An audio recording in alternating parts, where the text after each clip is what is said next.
All right, welcome everybody. It's Scott Howard with Earth in Hand, and today I'm doing a special interview with Kelly Hart. Welcome, Kelly. Thank you. I'm delighted to be here. It's great. We've known each other now for, I don't know, over 15 years, I think. Absolutely, yeah. I think it was in Crestone, Colorado when I first met you, and boy, that must have been about 18, 19 years ago. Yeah, so I mean, I don't know if the viewers know, but in my view, you're something of a legend in the natural building world, and somebody that I've followed a long time. You're sort of a mentor to me, and you have some of the most famous websites out there on the internet, like Green Home Building and Dream Green Homes and Earthbagbuilding.com and the Natural Building blog. Mm-hmm. You've been keeping those up and keeping them going strong for so many years. Can you tell us a little bit about that journey? Well, yeah, the first of those websites, greenhomebuilding.com, I started a little bit after the turn of the century, and the thing is, I've been involved in various media all my life, and I really hadn't done anything with the digital technology until it reached a point where I realized that the potential for connecting with an audience all around the world via websites was just enormous, and that it was probably exceeding the extent of the outreach that I had been able to accomplish through my filmmaking and photography and article writing. When I can reach at this, at one point, my various websites were connecting with on average about 10,000 people a day. You compound that over a year, years and decades.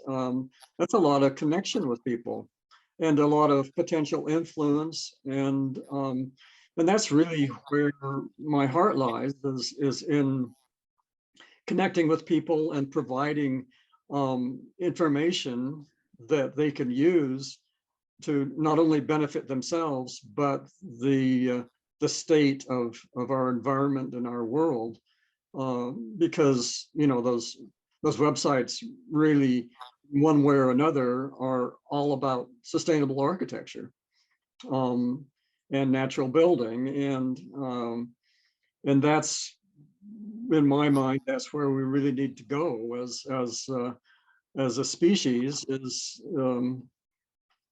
to become sustainable. Obviously, if we don't, then we are in deep doo-doo. That's for sure. Yeah, I couldn't agree more. I came out of college in 2001, having studied cultural anthropology and human ecology, and I just knew, I mean, we need to focus on solutions, and natural building, to me, has always just been a no-brainer. It's just so obvious, and I think so many people realize that, and that's why there's so much interest. People are becoming more resource conscious, and they're trying to live closer with the earth and the energy of the earth. And so I think that's where, you get 10,000 people a day. That's why. But it's really amazing, just the service that you've done over all these years for everybody, just information and keeping everybody, with lots of designs and instructions. And I still check out the Natural Building blog pretty frequently. Do you? Good. Yeah, I've been keeping that up. I do a blog post every other day, basically, ever since my associate, Owen Geiger, died about 3 years ago. And he and I collaborated on establishing that that blog, and we also collaborated on establishing the Earthbag Building blog, earthbagbuilding.com, and because he realized the potential of Earthbag building. I actually met Owen probably around the time that I met you. He came and stayed at our place in Crestone in the Earthbag house that I built, and he realized that, hey, this Earthbag building is really has a lot of potential, and he became an advocate for that, and so yeah, I've been involved in and interested in building my entire life. Really, I worked as a carpenter. My dad was a woodworker, and as a child, he had a wood shop. He was a cabinet maker mostly, and I worked with wood and with tools as a child, and then continued the interest in building, and so my interest in the realm of natural building naturally flowed out of the interest that I've always had in building, and especially in residential construction. Yeah, it's fun, isn't it? Yeah, it really is. It's just a superb way to manifest something, and I love to manifest things in my life. Yeah, I remember a while back at one of our Inventors Corner meetings, you were showing us some pictures of this excuse me, trailer. I think you built like a tiny house with a lot of beautiful wood inlays, and the wood inlays were inspired by crop circles. That's right. Yeah, yeah. It was I call it a sculpted tiny home, and I'm working on a new one because I sold that one, Oh, and congrats. it's stemmed, from a combination of my interest in architecture and in building houses, um, and my interest in woodworking. About 5 years ago, I realized that I have the skills to be a sculptor, and so I devoted several years of my physical active work into wood sculpture, and actually have an exhibit of those ongoing at a local gallery here in Silver City, New Mexico. And That's right. I've seen you make animals and yeah, that's right. Yeah, a lot of beautiful stuff. Beautiful. anything that that comes whipping through my mind, and I think, oh, that would be interesting, and then with the sculpted tiny home, I realized that I could do sculpted aspects of the tiny home, and include even wooden panels, like wood inlaid panels that would be doors or cabinet doors, or wall art that would have a theme, and so that sculpted tiny home that you mentioned with all the crop circles in it, crop circles were the theme, and in fact I named that tiny home, I called it the full circle, because That's great. it was the circles of the crop circles, and also it was a kind of first full circle resolution of a bunch of different aspects of my life in and interest, and so yeah, and I'm continuing to work on that. And another thing I liked about the whole concept of remodeling an old trailer is that one of the primary concepts that I've always had about sustainable architecture is that you are better off generally working with existing materials. Recycling things is one of the primary parameters that I have listed at Green Home Building. If you recycle a home, then you don't start from scratch and build, redo all this stuff and throw all these well designed and useful items to the landfill. Instead, you can create something out of an existing structure and make something even better from it.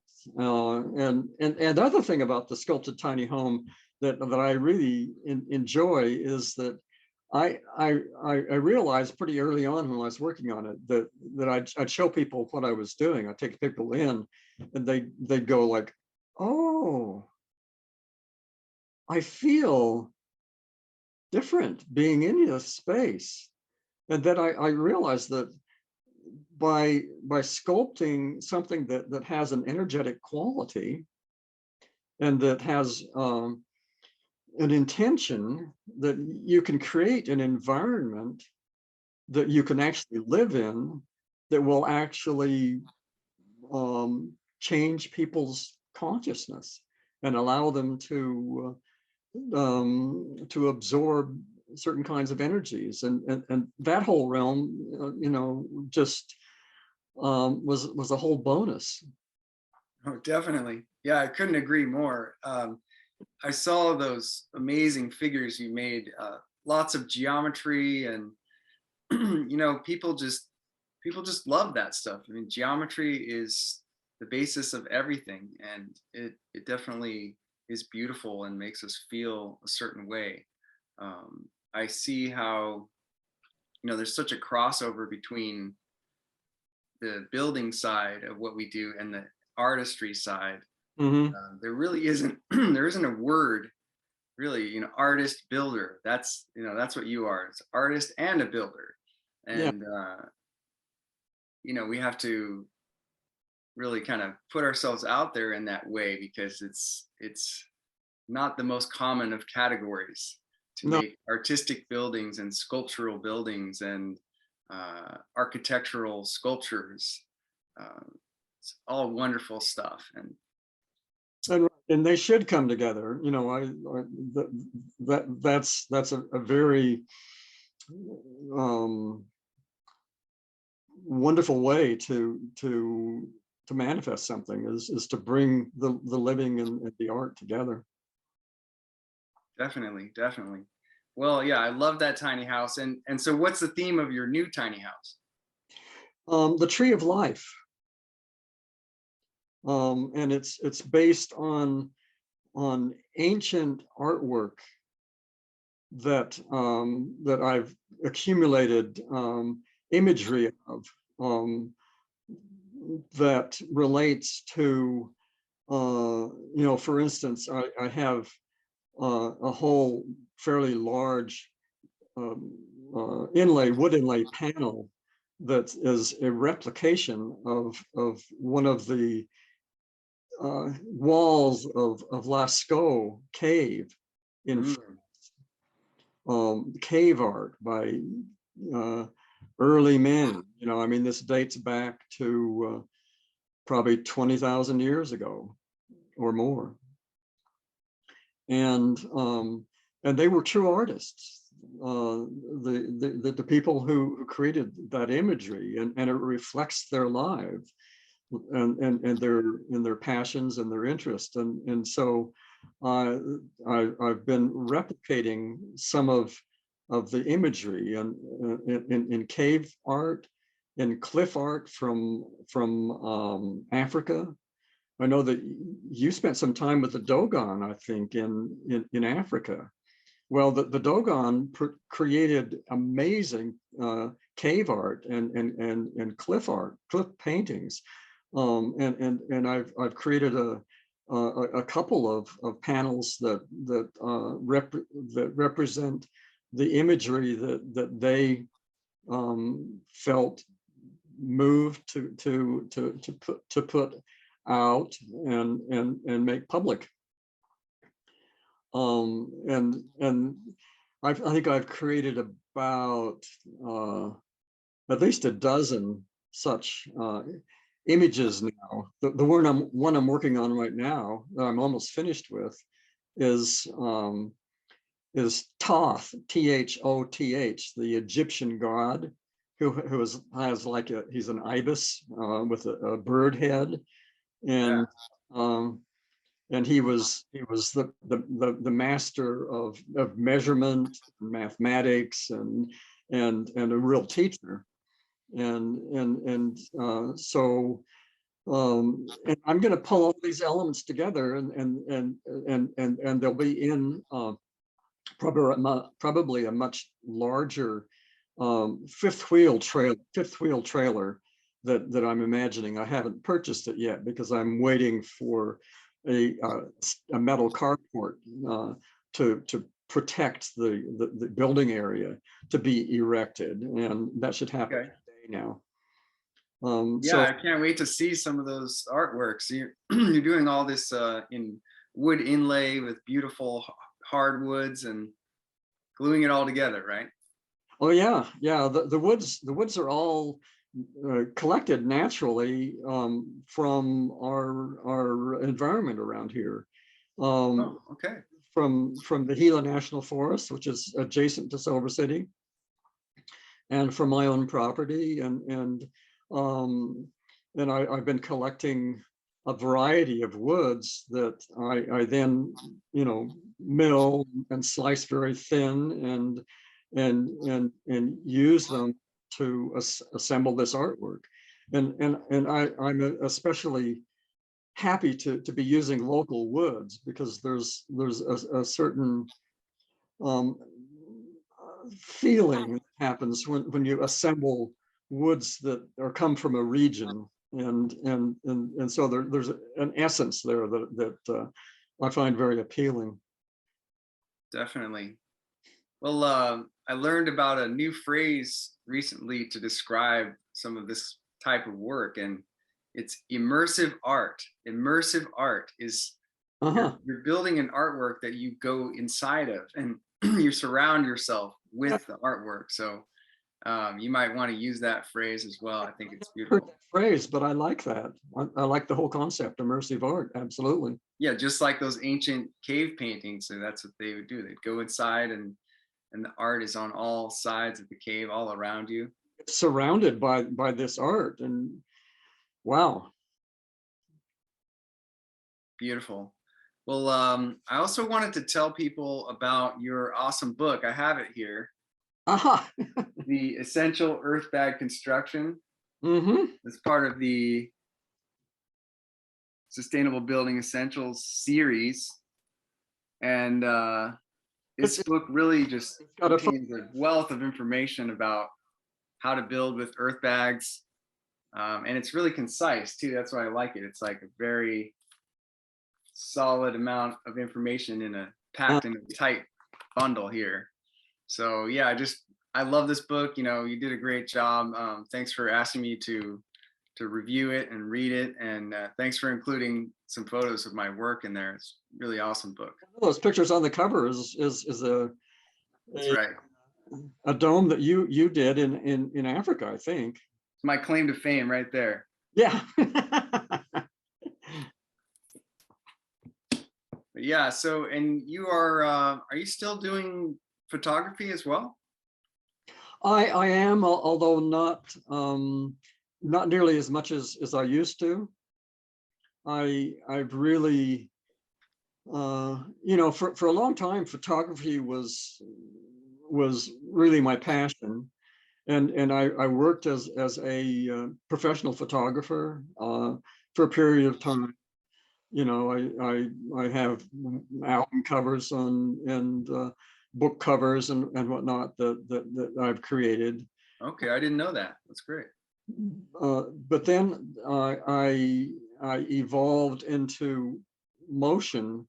I started getting more interested in motion pictures and in animation. and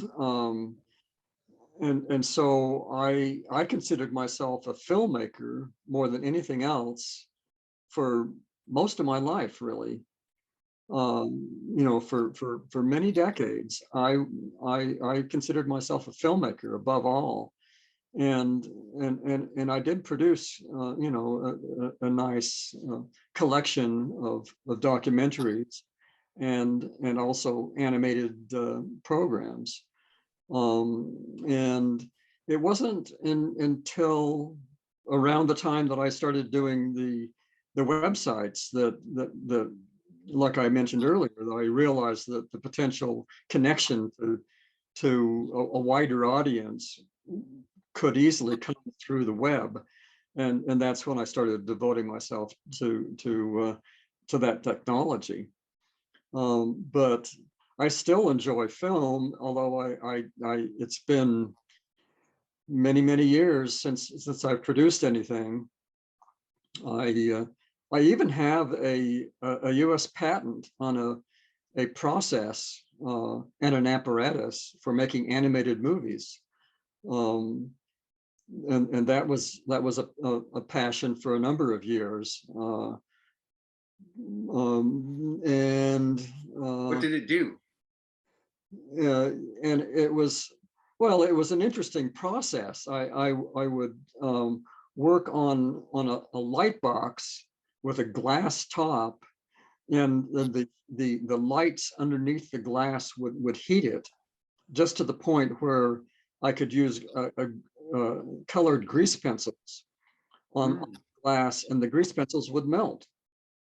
And once they melted, then I could take a brush and I could move them. I could paint with them, and it had a very painterly quality. It was like a Van Gogh painting in action when you looked at the animation.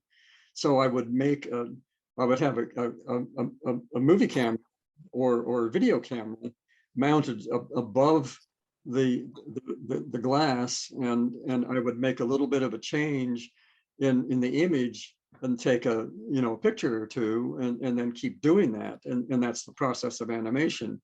And as long as the glass was warm, then the medium would be fluid, and you could continue to move it, to change it, to erase it. And so I produced a number of animated shorts that way. In fact, I even was hired by Universal Studios to animate a sequence in a movie that was called The Naked Ape, based on a book by Desmond Morris. And it was a co-production of Universal and Playboy Productions. And I created an animated sequence showing the evolution of man, starting from just a single cell up until early Ramapithecus man. And all of that happened in about 3 minutes. That is amazing. I didn't know all this. This is why it's so great to do these interviews. I learn all these things about my friends here. That's incredible. So now I know who to ask about animation, and maybe we can incorporate that into one of our videos someday and use it toward natural building as well.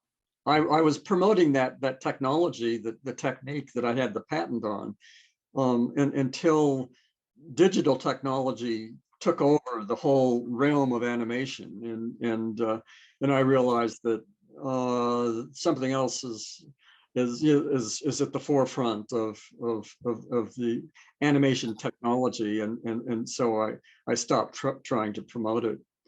I see. Well, yeah, I mean, there's something to be said for a lot of analog techniques they have a certain look to them and are maybe not so easily reproduced in the digital format. So maybe your technique that you've come up with, it still has some standing for very specific. It does. Yeah, for sure. Yeah. So right now you live in, it's northern New Mexico, right? No, that's actually southern New Mexico. Oh, southern.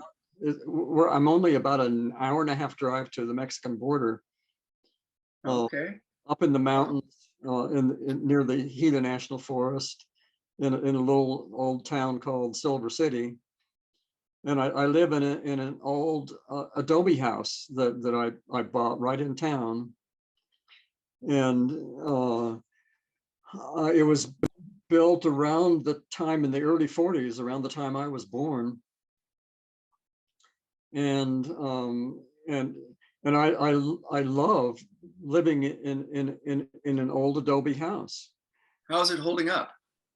It's extremely comfortable in this climate, and that's partly because I added a whole exterior envelope of insulation around, surrounding the adobe, isolating it from the temperatures of the ambient temperatures outside. And and so all of that adobe can behave as thermal mass and help buffer and regulate the interior temperatures. So I I can open you know, in the hot summer, I open the windows at night and run a fan, and then it cools the house down. And then in the morning, I'll close those windows, and it will stay, you know, relatively cool all day long. No need for air conditioning. Oh, that's great. And so the building's holding up well. Very well. Oh yeah, Does it have good shape. cement plaster? And yeah, I put about an inch and a half to two inches of foam insulation outside the adobe walls, and then I covered that with a netting, uh, a plastic netting as a lath for the plaster, and then I stuccoed the whole thing with a cement stucco, which should last a very good long time.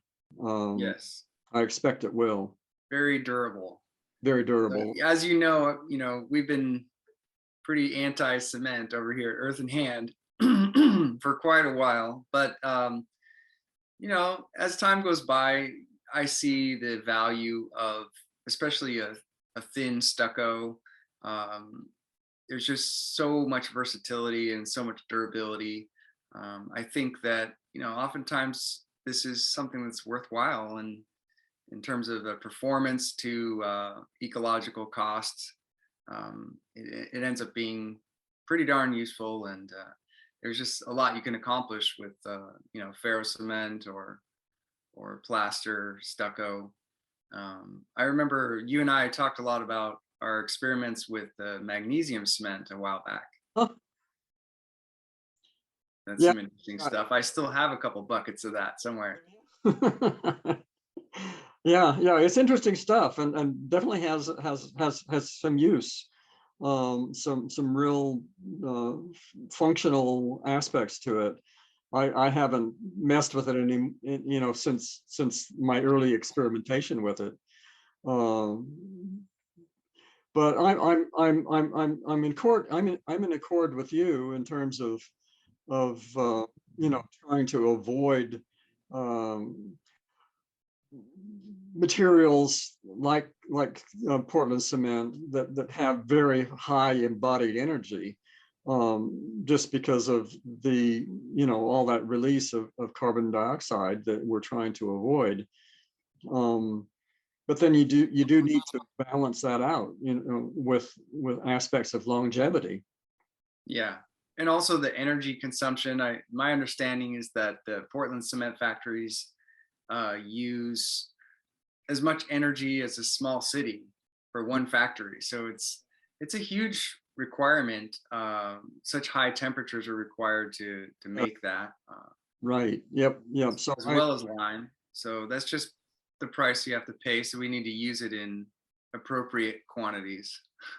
yeah, and of course, with a cement stucco on a house, the stucco is only about a half an inch thick, and that's not very much cement. you know, Exactly. relative to, And another interesting technical aspect is, you can put a cement stucco over an adobe house in some climates. Like you're in a desert climate, it's super dry. There's really no issue there. Also, I bet your old adobe bricks are going to be stabilized with some cement. So there, it kind of reduces the amount of moisture that goes in and out of the wall a bit compared to a pure clay-based wall. Um, a lot of what I'm studying lately is, architectural science. We're talking a lot about vapor drive and dew point, and so if you were to transfer some of these wall systems that work great in New Mexico or Texas or Arizona over to, say, the West Coast, where it can be very, very moist, very humid, very cold, all at the same time, I think you might run into some issues, especially considering when the dew point occurs within the wall or at the within the outer plaster, and then you have a lot of moisture also coming from inside the home. This kind of moisture can build up and even run down the inside surface of the stucco, which could be fine, if you have, like you said, you have that insulation layer as a buffer. But these are things that really nobody knows a whole lot about yet. There's some research out there, but all kinds of stuff that we need to learn to bring earthen building into the most modern application and context with the modern architectural science. you're absolutely correct. I totally agree with you. And in that book that you showed, the Essential Earthbag Building, I go into that more scientific aspect of using, what kind of materials you would use to protect earth bags and in what kind of situations. So it's a science that is essential for a durable structure, and you really do have to pay attention to the climate. And I'm glad you brought that up. Yeah, there's so much that's just, every situation is different, every location is different. The more I work with building design and help different folks around the world, I realize it's just totally different every time. Just start from zero, just start from where you're at and consider what works where you're at, and it's the best way to go. Yeah, and I love to look at vernacular architecture, and because it's evolved over so much time to be appropriate for any particular location. And it's sort of like, what you were talking about with David and earthen architecture around the world, and how much totally wonderful, useful, and appropriate technique is embedded in vernacular architecture. And we really do need to pay attention to that. So I agree with you there. Definitely agree. Yeah, natural building is just a toddler of a movement that's following the ancient wisdom Mhm. traditions of all the people that lived on the earth for thousands of years and came up with lots of great solutions. And it's Yep. wonderful to study that stuff. And that's really how I got into natural building in the first place. Like I said, it was through anthropology, Uh-huh. cultural anthropology. It makes sense because we're at a phase where we need to just collect all the solutions, and there they are. They're already made for us, and so we're just adapting them to the modern situations. Yep. But yeah, well, let's see what else. We've been having a good time with our Inventors Corner Natural Builders group. There's about let's see, 4 or 5 of us, I think, all professional eco builders and designers, and we meet like once a month and talk about our different projects, and people share different aspects of what's going on for them professionally. And it's just been really wonderful. It's a couple of years now, I think, that we've been meeting. Is that right? It's approaching that, yeah. And every And is it's great, not only socially but also intellectually, in terms of sharing ideas. And I think all of us are really acquiring a sense of being together as a common group with common interests, and evolving through this. I'm really glad that you started the group. It's been a pleasure for me. for me as well. Yeah, it's really wonderful. And it's really brought a lot more benefit than I could have ever imagined. I think what it comes down to for me is realizing that having a community like we have, this small group of folks, we're there witnessing each other's processes, their projects. And without that group to witness and give some kind of energetic feedback, it's hard to find the meaning and really the purpose and drive to create things. So I think having this tight knit group has really helped me anyway to continue to create. Uh-huh. I agree. It's good stuff. Yeah, and of course we appreciate the wisdom and the many years of experience that you bring to that, and it's really a blessing. Well, it's one of the pleasures of aging.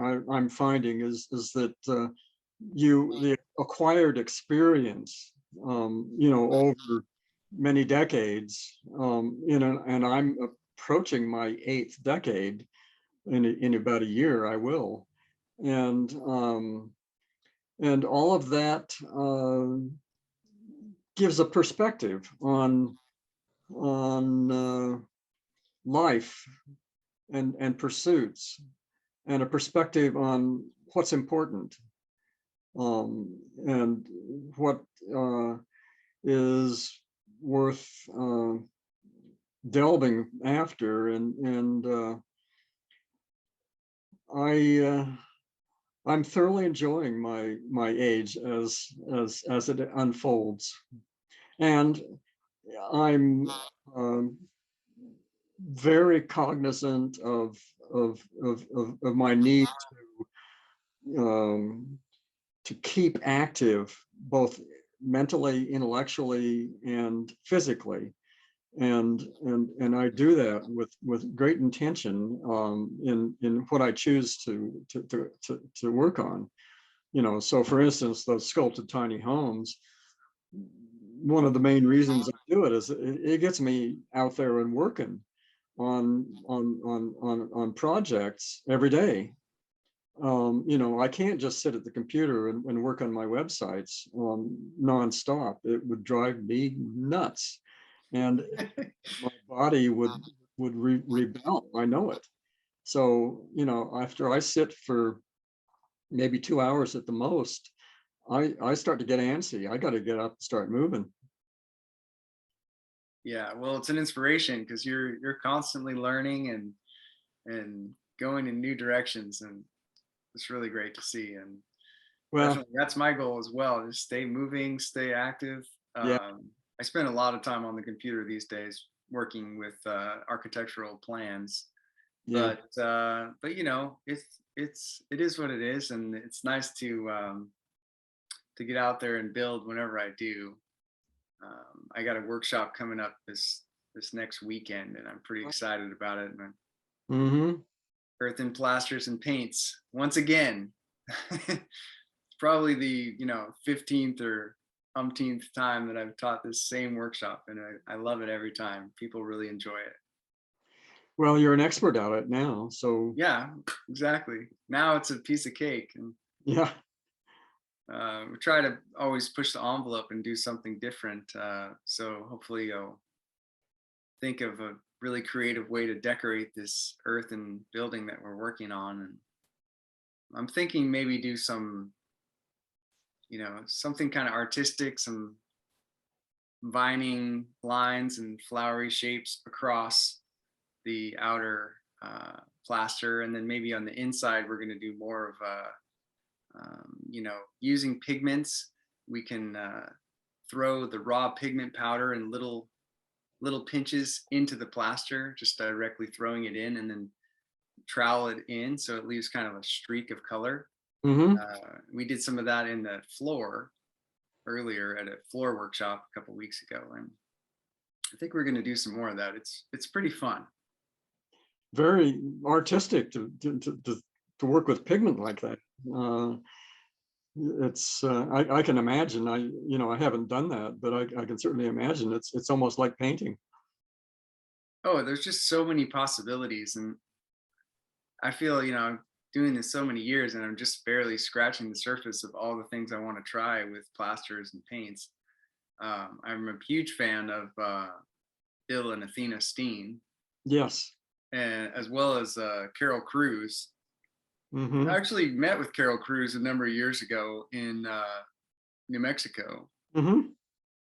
and she was just so welcoming, such a cool lady. And I went to her house, and she showed me her cob dome. She actually has a cob dome, and she figured out a way to waterproof it. Mm-hmm. And a lot of beautiful sculptures that she had. They're both artworks that are kind of Mm. standalone sculptures, and then sculptures built into the walls of her house with colors, and really, really great work.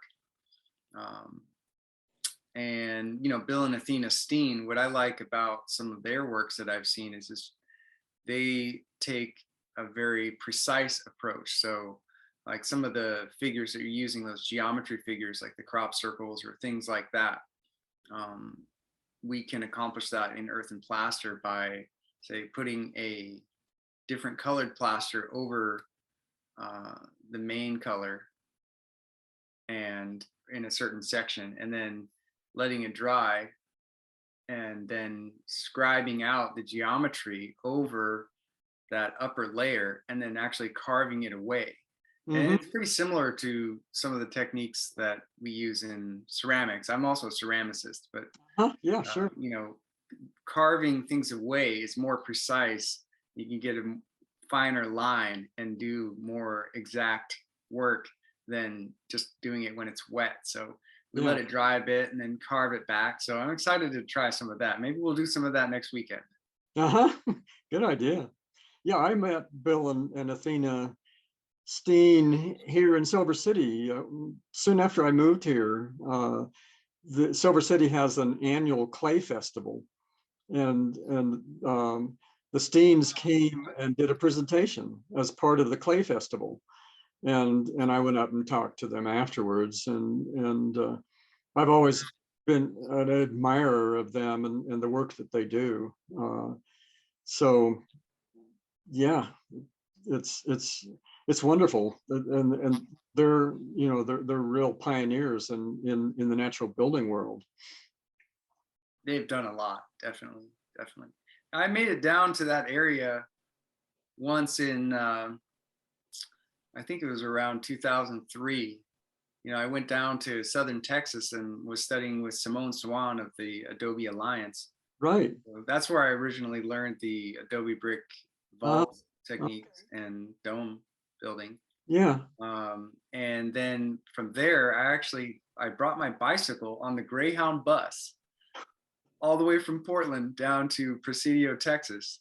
And Yeah. after the workshop there, I had my bags and everything, and my water bottles, and I rode on out of there, and I rode all the way from Texas to northern New Mexico, Uh-huh.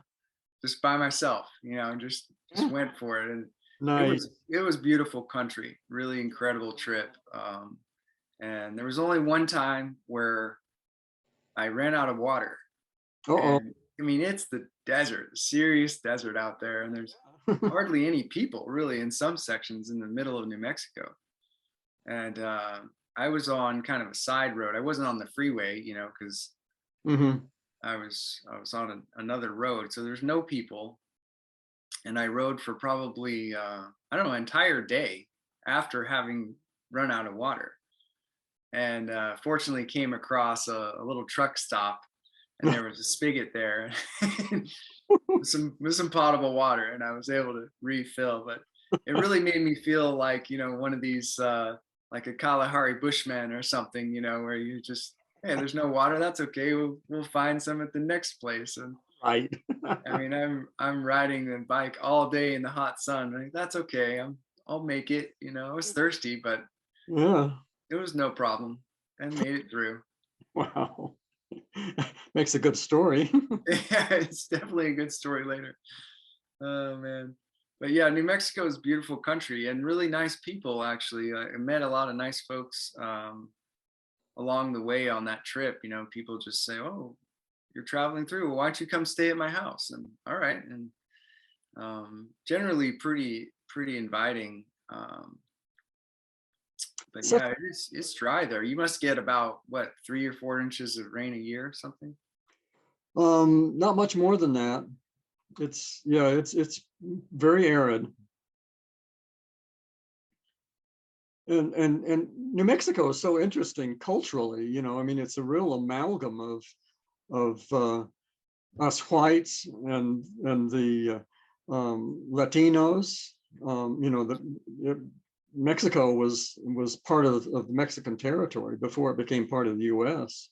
Oh, definitely. So it has a strong Latin, Mexican, Spanish flavor to it, and then of course all the indigenous Native American, very strong element of the culture, and all of those elements have learned, more or less to work together, and to live together.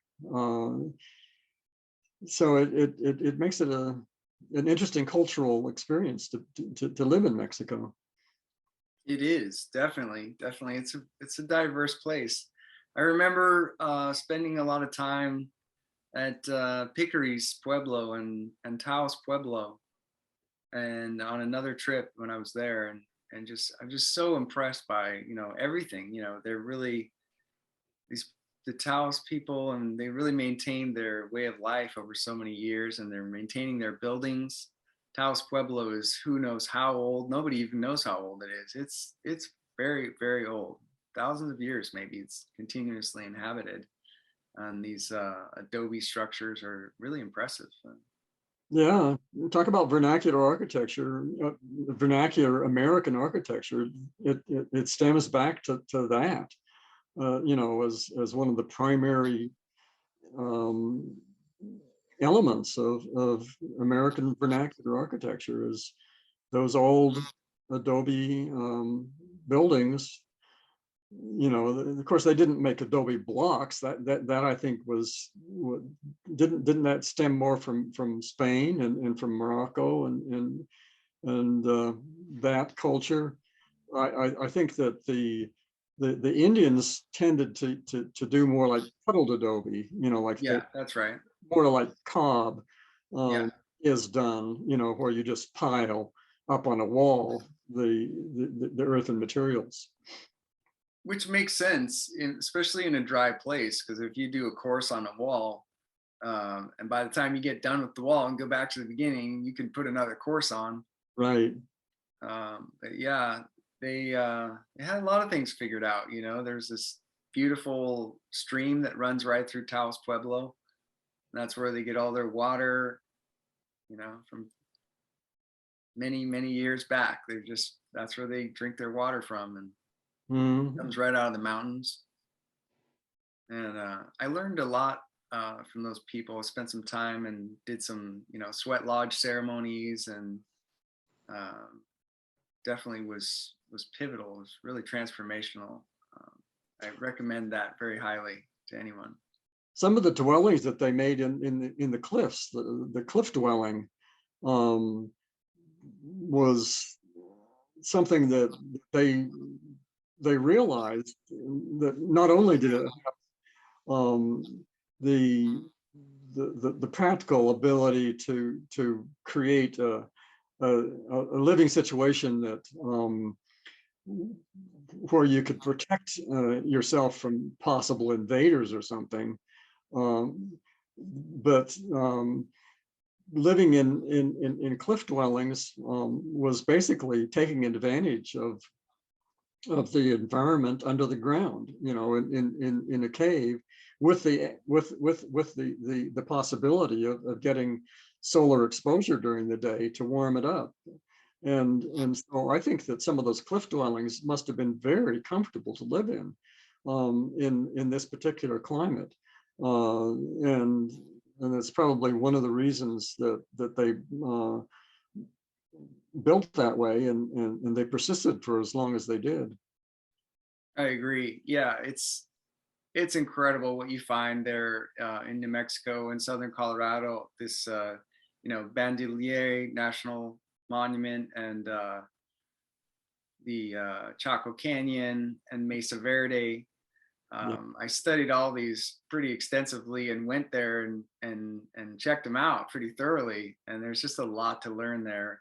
When you look also at Chaco Canyon, the brilliance of their buildings, the siding of the buildings, they would build these, rock structures with, I think like a caliche or lime stabilized adobe mortar between the rocks, but they would build the structure on top of a giant boulder, or like you said, in the cliff dwellings, it would be in between rocks. Yeah. So it's even covered, and it's brilliant design, and that's why those structures are still there.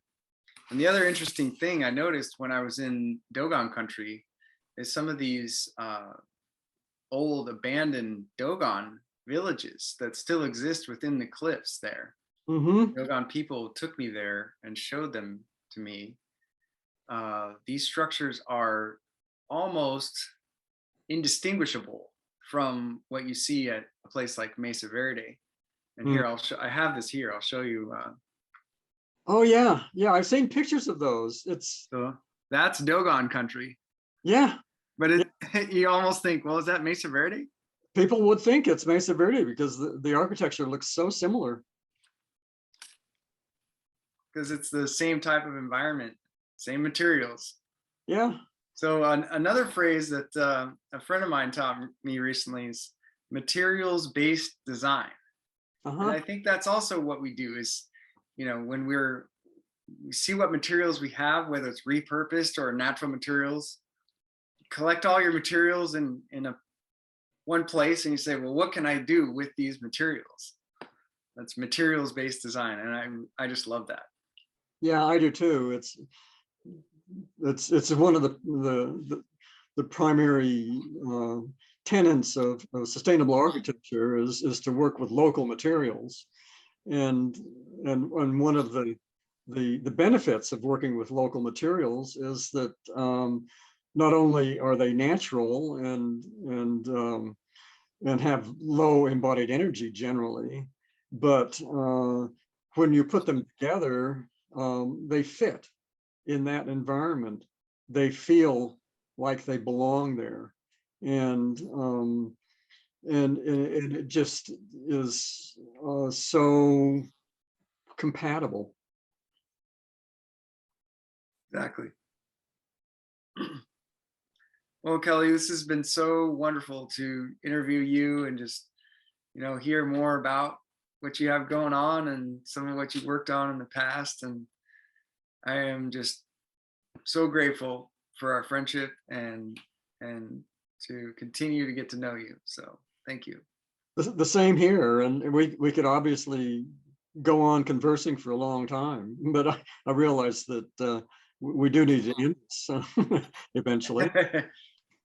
Well, yeah, and maybe we can take as long as you like. I mean, we could go ahead and tell our audience, where they can find you on the web, and maybe just a little bit about, whatever you want to tell them about, Well, I think you mentioned the websites, and I've been talking about greenhomely.com That was the first website that I put together, and it covers just any aspect of natural building sustainable architecture you're likely to find represented in that website. And one of the main features of that website that I am very proud of, actually, that I've maintained for all of these years, is that there's a panel of experts that are willing to answer questions from the public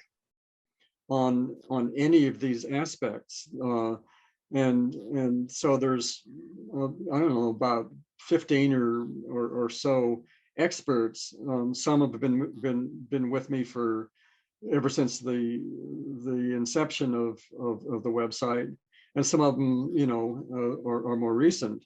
But I have collected the questions and the answers that that I've gotten back from the experts once I send a question on, and I've compiled that, all of that information, all that data, in an organized fashion, so that a reader can go to my website and look up any aspect of any of these building technologies, and get and read through the prior questions and answers.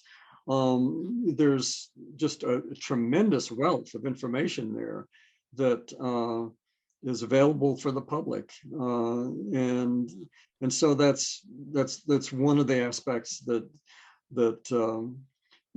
I'm very happy to make available. Then the earthbagbuilding.com is specifically about earthbag building, and I have, you know, particular interest in that, because having built my own earthbag house in Colorado, and also written a couple of books about it, and also a videotape program that I made during the course of building my house. It's still available, and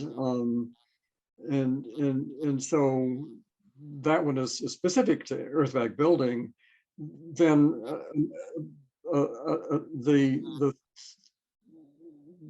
dreamgreenhomes.com is home plans, stock home plans, and there I have affiliates with architects and designers who have created wonderful plans that that can utilize, you know, some of them are specific to straw bale or adobe, for instance.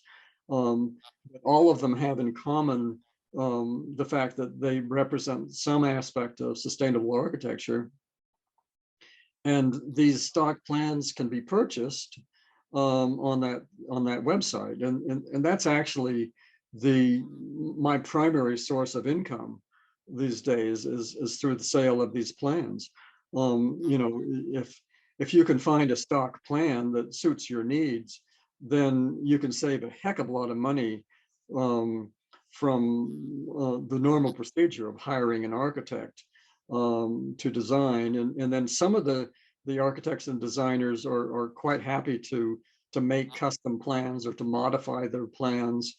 And so that's a whole other realm of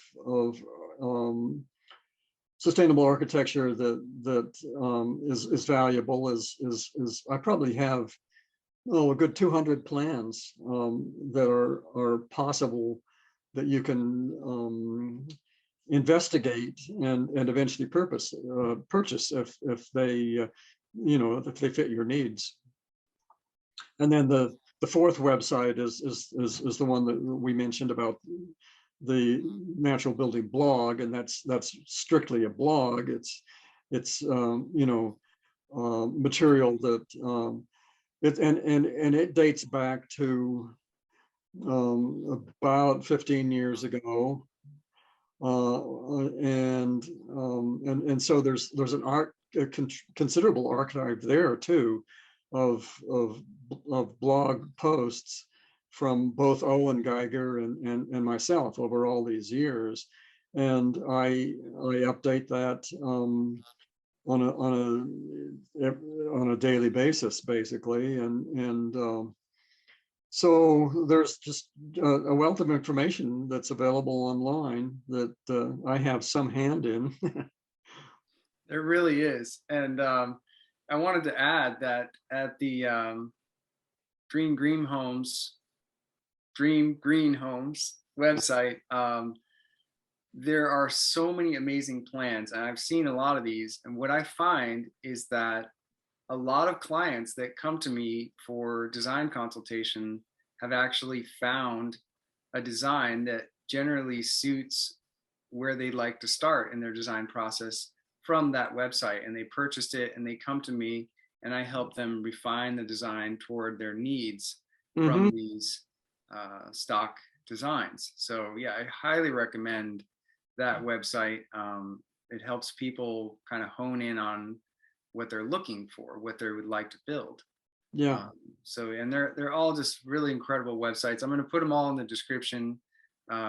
People should definitely go check all those websites out. They have a wealth of knowledge, and there's just a lot to see there. And don't forget, you know, everyone can pick up a copy of The Essential Earthbag Construction by Kelly Hart, with a few of my best projects highlighted in there. And it's just really, really good instructional book. So if you want to do some earthbag building, I would say get this one. You need this one.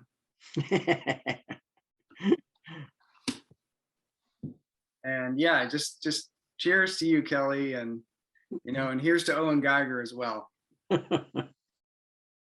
Thank you. Thank you, Scott. Well, yeah, have a wonderful day, and we'll talk soon. We will. Yes, we will. Take care, my friend. Adios. Adios.